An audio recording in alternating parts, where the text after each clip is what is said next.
Okay, Hello continue. again. Yeah, the internet's not doing very well, so we Yeah. got on a different internet. Yeah, like I was saying, it's like if you listen to people or just follow according to what is expected or what is happening right now, and you don't stay in your truth, that is how you can never discover whether whatever you are doing is going to be successful, or you can create changes, or you can make changes in the world. I was talking in the last video about Halima Adin, who is a bikini model in the first in Sports Illustrated. Nobody has a woman in a hijabi, in a swimsuit, in a burkini on the cover of Sports Illustrated. It's always been bikini models. And if she had abide by that, like, in order for her to be on the cover of a magazine, she must wear a bikini, she will never be creating the kind of change that she is creating right now. Yeah. And we'd like to share an incident that happened to us recently, when someone actually told us, okay, So before you go there, can I just share a bit of our background and a bit about our story as well, Okay. so that people have a understand. Okay, so basically what happened is, a lot of us, I think some of you can relate, is when we were young, we have our dreams, we really want to achieve our goals, but when you share with people, especially people who are adults, right? No, I'm not saying all, but there are people who are adults. They will tell you, oh, why you can't do it? No, your dream's impossible. Like, I give you my own example. Like, when I was younger, I want to become astronaut, but the moment I share my dreams with people, I want to become astronaut, people say, hey, you're crazy, and Malaysia doesn't even have a astronaut program, it's impossible for you to become astronaut. So after some time, I gave up on my dream. And years later, when I became a trainer, a coach, I met the first Malaysian astronaut, Datuk Syed Muzaffar, and he shared with us his story, where he had 7 friends that he both all wanted to become astronaut, and one by one gave up on their dreams. But he stick to dream because he had very supportive parents who encouraged him and did not discourage him to achieve his dreams. So I think that's very important for us to be in a very positive space where people support our dreams and they want to see us succeed, versus people telling us why we can't do things. yeah. So what else after that? Yeah, okay. Then you can share the story about what happened recently. Okay, so recently, you know what? We met someone who, obviously when people meet us, oh, we love you, we like what you do and all that kind of thing, right? And then in the same breath, he said to Zil that he might want to consider Taking off removing his my hat, his my songkok. It's songkok. called It's kopiah. yeah. Kopiah, kan? Yeah, kopiah, yeah. So I asked him to remove this. Okay, and this is something I'd love to hear your take on this, right? Do you think he should remove, or Yeah. what? No, okay, what the person's contention is, because if I wear this, then I am limiting myself to a certain market. For example, like if I wear this, only say only Malays will listen to me, only Muslims will listen to me, right? That's his contention, and I don't know what his space is coming from. I don't blame him for that, but he does not know the backstory to why I wear this. If he knows the story, which I did not at that point of time, I did not tell him, but if he knows the story, then he'll know what is the reason why I wear this, and I'm so strongly I hold on to this. Like, maybe I share a bit of the story. Okay, go ahead. Yeah, okay. So the story is basically, when I was younger, right, I was doing very well. I was helping my mother with a business. I was learning to become a trainer, and we were doing close to 1 million revenue a year, doing trainings, government and corporates. So what happened was, as we were doing the training, and then people tell me that what happened was, I had a lot of money at that time, and when I had a lot of money, I actually forgot myself.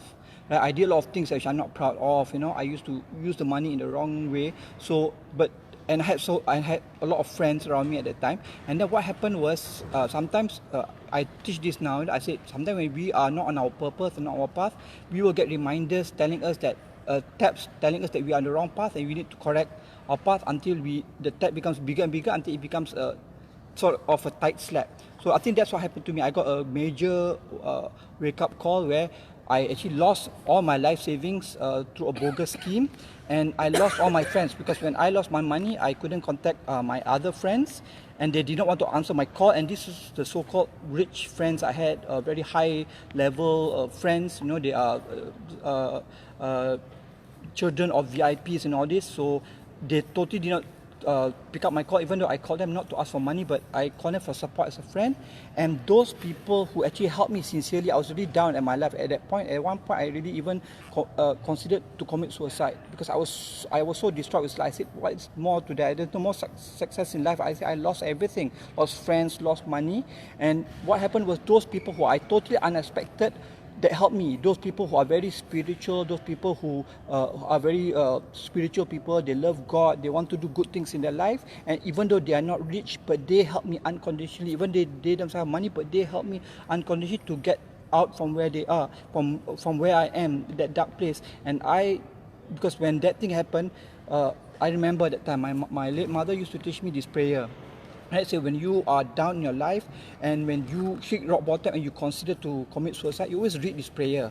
So actually I practice this all the time, and when I read that prayer, and that's when I met all these people who I totally thought that they are not my kind of people I want to mix with, but they are the people who actually help me, the people who goes to the mosque, people who are very spiritual people. They are the one that help me unconditionally, and that's why I wear this is a symbol of my remembrance to them, my dedication to my faith, my religion. So that, and even with this, people say, oh, you'll never succeed if you wear this, people will always look at you differently. But me and Mushida, we actually won 3 awards, Mushida personal brand, our company 2 awards, while still wearing this, and Mushida still wearing her hijab, and we don't compromise our dreams, our values, our religion for what people say. Yeah. So again, when you stay authentic to your purpose, you don't try to fit in based on What other people say, people's values, Yeah, right? what their stereotype What is. their stereotype is. And we've been told that, oh, if you take off the hijab, or if you,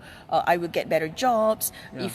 If Zil takes off his kopia, you can relate better I to can people. go international market. You can go international, but we already go international We market. already international market. Even people internationally, they accept us more than the people locally. That's the thing. Yeah. So that's the reason why we encourage you to stay to your authenticity, to your calling, to your purpose in this world.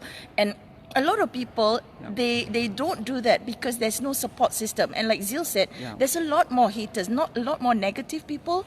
I think we've got to put a stop to that. Let's create a world where there are more positive people around, and the negative people will be like, they keep quiet because they're not successful, they're not happy, they're not creating impact, they're not creating income, they're not making money. So the positive, the high vibe people have got to create changes instead of going back to the low vibe.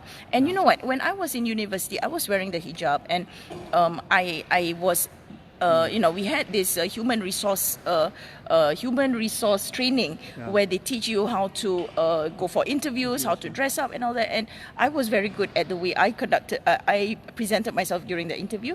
And the trainer told me, "Oh, where do you want to work after this?" I said, "Well, I'm hoping to work in a bank." Well, that time, I was actually also fulfilling my late father's dream of wanting to go to work in a bank. And she said, this is the HR trainer. She herself said, "Oh, but it's not going to be easy for you. You're wearing the tudong. If you remove it, then maybe you can get. I'm sure you can get jobs in the bank. But now you're wearing that. It's going to be a uphill battle for you and very difficult." So she said, "You might want to consider." Working somewhere else. And at that point, you know what? Yeah, she said take it off. So at that point, because my faith in myself was weak, my self-worth was weak, I did take it out after I graduated. I did loosen my hijab at that time. I did loosen it. And work was pretty much nothing. No, it was work. I was creating. And then when I started to be more authentic to my purpose, and a couple of years, and it was not until after I married Zil, it was only in 2013 that I started to put on the hijab. What happened was my business started to grow, bloom and grow and pick up, and I went international in my hijab. Not during World Hijab Ambassador. World Hijab Ambassador, which was like something I was not expecting to do. But I got on HuffPost Live on that. You know what? When you stay true your calling, to your purpose, and God will give you a way. Will give you a way. To compromise. And that's the thing. If Zil wants to keep on his kopia, let it be, because that's how he's being authentic to himself. And if he decides to not wear it also, I also would respect him if he decides. But that has got nothing to do with the fact that It's Yeah. other people's decisions, People right? shouldn't dictate on what they believe on your own value system. You know? Yes, They shouldn't tell exactly. you shouldn't do this, shouldn't do that because of what they believe. They should find out exactly why you are doing this. Yeah, Yeah. exactly. So those are the things. And how many people have experienced this and actually listened to the naysayers Yeah, and and they- followed and they the compromise their naysayers' dreams. perspective instead of what is within them. They know their own truth, but they listen to the naysayers because that naysayers are older, Or more wiser, influential people, more influential. They so-called are titled, or they think they perceive those people are more successful. Yeah. And even now, I tell my even the women in our community, I said, go find your own truth. I am guiding you. Yeah. I support you. We don't dictate Use the our community. values on you, but you I will must find share my your- success path, Yeah. but you don't have to 100% follow it. I highly recommend it if you want to do what I do. But if you find that your own truth, your own messaging, go and do it. We will be supportive of your work, right? But we don't dictate how your business model should look like, or if nobody has done it, most likely you're going to fail first, and then you go up and keep But doing you keep until on you pushing find. through. Yeah, and then that's where you become a success. But not when somebody tells you, oh, your business cannot work. Oh, you shouldn't dress like this. Oh, you should look like this. And that is how the world is trying to be, influence you. control to a certain kind of mindsets of people. That they want to maintain. They don't want any change. They don't want anything different. But now we are on the path of diversity and inclusivity. Yeah. I am part also of this business alliance called the ASEAN Responsible and Inclusive Business Alliance. Yeah. I joined them because not only is it about growing your business in the ASEAN region so that the ASEAN countries will all thrive, all 10 of us will thrive, but it's also because it is diverse and inclusive.